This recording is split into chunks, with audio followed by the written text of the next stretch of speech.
지금까지 아무 말 없던 그 3살짜리 애가 제 귀에 안고 있으니까 귀 옆에 바로 있었거든요. 귀에 대놓고 아빠가 때렸어요. 딱 이렇게 이야기하는 거예요. 근데 이 엄마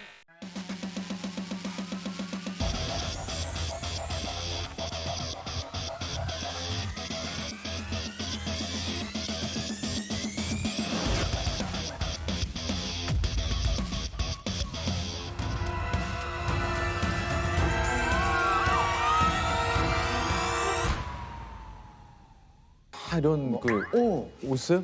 안녕하세요. 안녕하세요. 안녕하세요. 인성이 참 좋으시네. 약간 우상이신데. 네네. 감사합니다.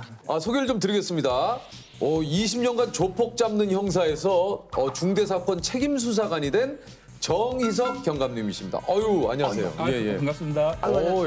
형사님이셨군요. 형사님이시구나. 네.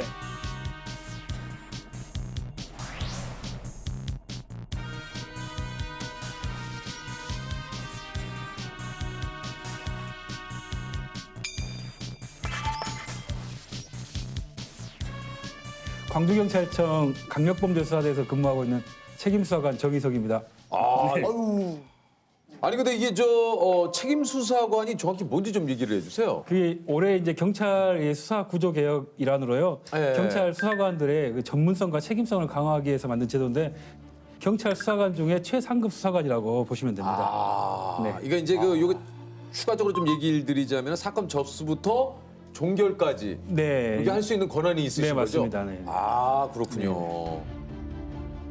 아니 형사님이 그 형사 분야로 뽑힌 59명 가운데 수석을 하셨다고요?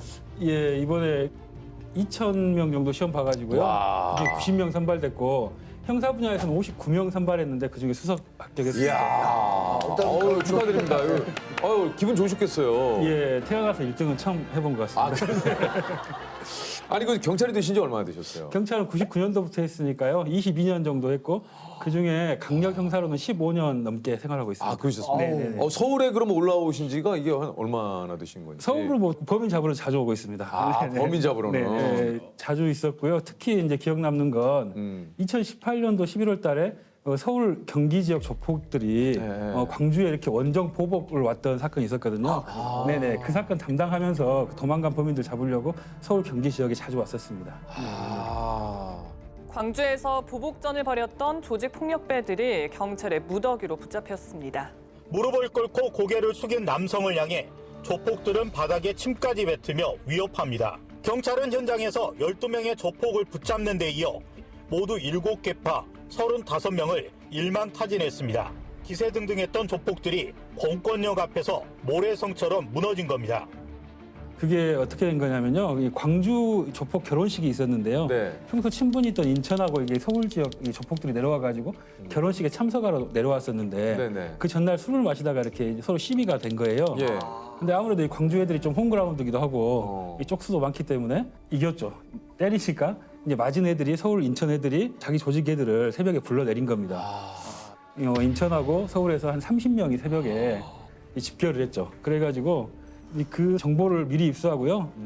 현장에서 대부분 검거했는데 일부 도망간 범인들을 잡으려고 서울에 오신 거예요? 예, 서울 자주 왔어요. 그걸 또 잡았습니까? 예, 전원 49일 만에 35명 전원 잡아서 구속했던 사건인데요. 이야. 한 명만 끝까지 안 잡힌 애가 있었어요. 네네네. 예, 걔를 잡으려고 아마 제 기억에는 가장 오랫동안 이렇게 잠복해본 기억인 것 같은데요. 여기 보니까 11박 12일 동안 우리 잡을 때까지 안 내려온다 하고 짐 싸가지고 서울 올라와가지고 짐은 뭐 싸셨습니까? 이렇게 뭐 길어질 줄 모르고 가셨을 거 아니에요? 뭐 속옷 6벌 챙겨갔거든요. 직원들은 뭐 5벌 챙겨온 직원들도 있고요. 예. 어떤 분 하나 5박 정도나 6박 정도.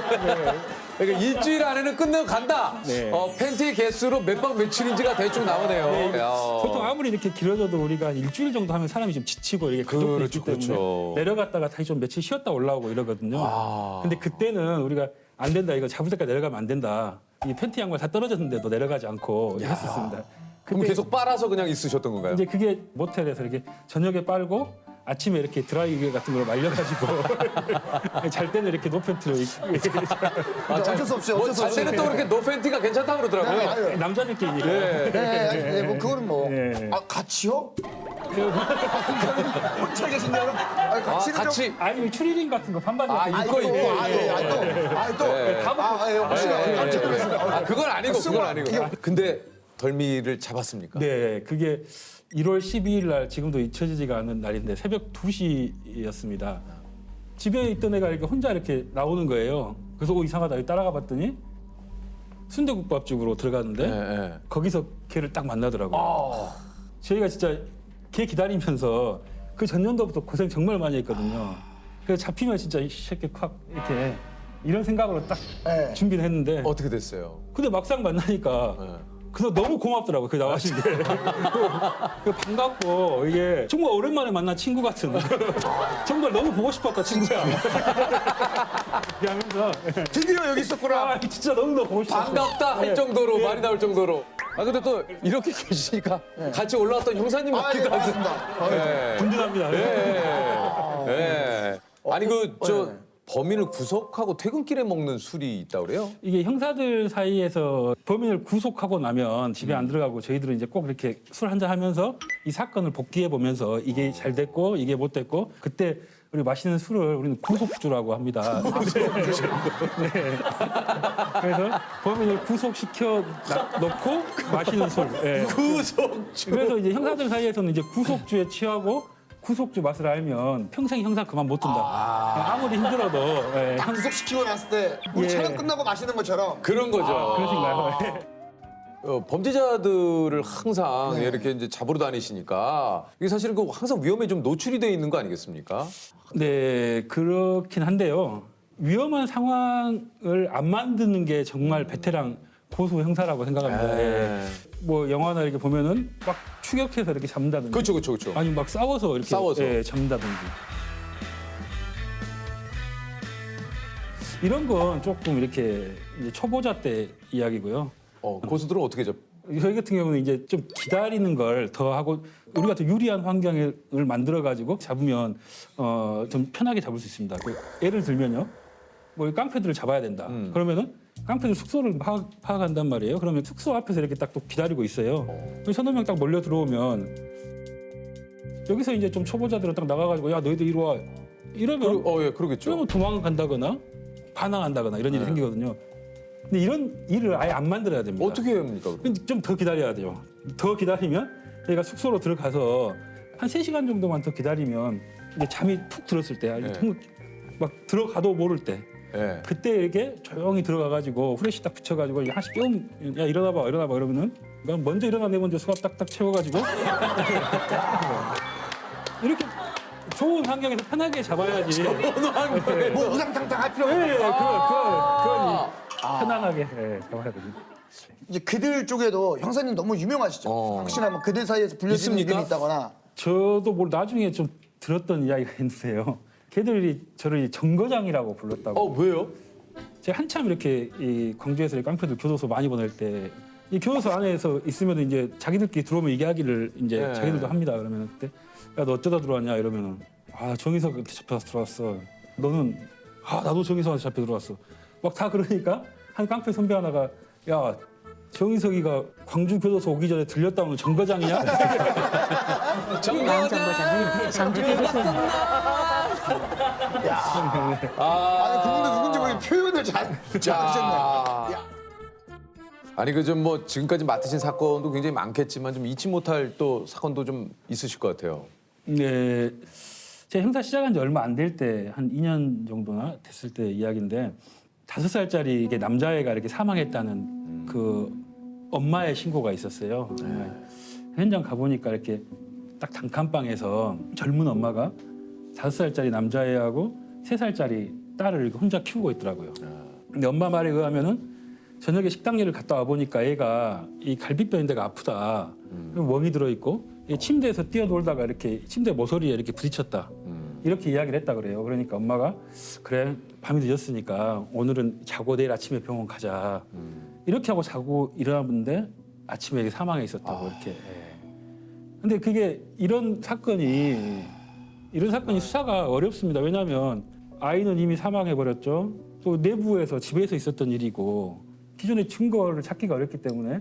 그런데 형사과 사무실에서 그 아무것도 모르는 3살짜리 그 여자 동생이 뛰어놀고 있는 거예요. 그래서 걔를 안고 앞에 편의점 가가지고 이 과자 같은 걸 좀 사주고 이렇게 딱 걸어오는데 지금까지 아무 말 없던 그 3살짜리 애가 제 귀에 안고 있으니까 귀 옆에 바로 있었거든요.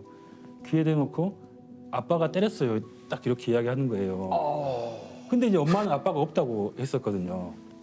그래서 아 이거 좀 이상하다 생각돼가지고 이제 동네 가가지고 주민들한테 이렇게 저 집에 아빠가 있냐 이렇게 물어보니까 최근에 엄마가 새로 동거를 시작한 남자가 있다 이렇게 이런 이야기를 들었어요.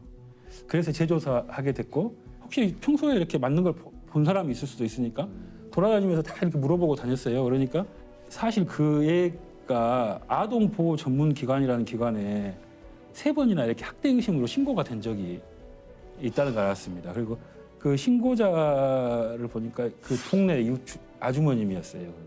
그 아주머님이 애가 항상 멍이 들어있고 막 이렇게 이런 모습을 자주 보니까 애를 만날 때마다 이렇게 사진을 휴대폰으로 찍어 옷을 벗겨가지고 네, 상처까지 전부 다 찍어놓고 동영상으로 애야 너 이거 어떻게 다친 거냐 이렇게 물어보고 애가 그 아저씨가 때렸어요 이런 이야기를 한 것을 직접 그 살아있을 때 담아놓으셨더라고요. 누군지 몰라도. 네, 그래서 이제 그 증거가 이제 있으니까 그 범인을 잡아가지고 구속했던 사건이 있거든요. 마치 그 억울하게 죽은 애가 그 동생을 통해서 저한테 이렇게 그러니까요. 뭔가 이야기를 한 것 네. 같은 느낌이잖아요. 그래서 분명히 그냥 묻힐 뻔한 사건을 평소 이웃 중에 누군가가 그걸 다 기록에 남겨놨다는 게 그분한테 너무 고맙고 그분도 자기 힘 닿는 데까지는 그 애를 좀 지키려고 했었다는 생각을 하니까 더 마음이 먹먹하고 근데 그래도 우리가 지키지 못했다는 게 또 미안하기도 하고 네, 그 사건은요 연쇄 강도 강간범 예, 이런 걸 한참 또 그게 네, 이게- 사회적인 이슈가 좀 된 적이 있죠. 맞습니다. 2000년대 초반까지만 해도 이런 네. 사건들이나 범인이 아주 많았습니다. 각 지역마다 막 있을 정도로 네네. 그런 사건이 이렇게 획기적으로 이렇게 없어지게 된 이유가 2010년도에 이렇게 DNA법이라는 게 통과를 했거든요. 그게 어떤 법이냐면은 강력 범죄자들의 DNA를 채취를 해가지고 이걸 미제 사건 현장에서 발견된 DNA와 대조를 해서 범인을 특정하는 이런 법안이 통과돼가지고 범죄자 DNA를 보관할 수 있는 법률이 그 당시에 국회를 통과를 했죠. 아 그럼 그 전까지는 그런 DNA를 보관하는 게 이게 없었던 거예요? 저희는 현장 것만 보관하고 있어서 범죄를 잡아도 범인이 누군지는 알 수 없었어요. 근데 특정 11개 조항에 해당되는 그 범인의 것일 경우에는 현장에서 찾으면 바로 범인을 잡을 수 있는 그런 시스템이 된 거죠. 근데 그때 이제 우리 관내에서도 13년 전에 발생한 이제 강도강간 미제 사건이 있었는데 최근에 출소했던 어떤 다른 강력범죄자가 이 DNA가 그 사건 현장의 DNA 일치한다 범인이다 이런 감정서를 제가 받았어요. 그래가지고 네. 그 사건을 접수해가지고 출소한 범인을 다시 잡아서 구속해서 교도소 보낸 일이 있죠. 근데 거기서 제가 어떤 생각을 했냐면 이 경찰은 이렇게 범인을 잡으면 피해자한테 이렇게 범인이 잡혔다고 이렇게 알려주게 돼 있거든요. 근데 이걸 알려주는 게 맞나 이런 생각을 제가 했습니다. 왜냐하면 피해자한테는 좀 잊고 싶은 과거일 것 같고 다시 내가 이야기를 꺼내면 또 트라우마가 생길 것 같은 그래서 이제 고민을 했단 말이에요. 제가 이게 성폭력 상담소를 찾아가가지고 선생님한테 상담을 드렸습니다. 선생님 이런 상황인데 제가 알려줘야 되나요? 이렇게 물어보니까 그 선생님은 너무나 당연하게 이거 너무 당연히 알려줘야 됩니다. 이 전화를 걸었어요. 네. 그래가지고 저 어디 경찰서 강력팀의 누구입니다 이렇게 네. 이야기하고 이 사건을 이야기하려는데 어떻게 말을 꺼내야 되나 싶어서 머뭇머뭇 이렇게 하고 있었는데요. 그 피해자가 혹시 잡혔어요? 이렇게 13년이나 됐고 내가 그 사건에 대해 이야기도 하지 않았는데 그 이제 경찰서 이름만 듣고 혹시 잡혔어요? 이렇게 물어보더라고요. 그래서 잡혔습니다. 잡혀서 교도소 갔고요. 이렇게 너무 늦게 잡아서 죄송합니다. 그랬더니 그때부터 그 피해자가 막 울면서 정말 이 전화를 너무 오랫동안 기다렸습니다. 감사합니다. 이렇게 이렇게 말씀을 하시면서 한참 울었고요.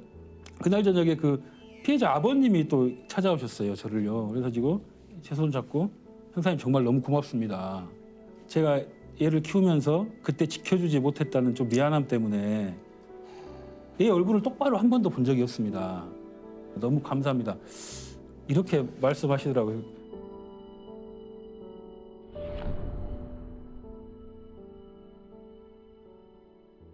그 직업병 같은 게 좀 있으십니까, 형사님도? 집사람이 자주 하는 말인데 그 집사람이 밖에서 뭐 속상한 일이 있고 이러면은 집에 와가지고 저녁에 저한테 이제 하소연 같은 거 하잖아요. 예. 오빠 이번에 누가 이렇게 나한테 이러더라 막 이렇게 이 얘기를 하면. 예, 이야기를 하면 그랬어 이렇게 좀 호응을 해줘야 되는데 그래? 너는 어떻게 했어? 아니면 내가 봤을 때 이건 상대방 이야기도 들어보고 결정을 해야 이벤트로 이렇게 이게 저도 안 그러려고 하는데 하시려고 확인을 가족이고 남편이 아니라 이게 형사의 입장에서 자꾸. 그러니까 집사람이 오빠랑 이야기하면 항상 이 조사받는 느낌이다. 그러니까. 이야기 대화하기 싫다 이렇게. 아, 진짜 그래. 그래서 별로 대화가 없이 예. 살아가고 있습니다. 그래서 대화가 없이 살아가고 있어.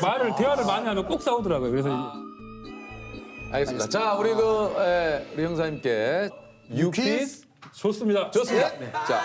자, 이것은 중국 남송시대 일화집 항리목로에서 유래된 말입니다. 한 스님이 한치가 안 되는 짧은 쇠붙이로도 사람을 죽일 수 있다라고 한 것에서 비롯됐는데요.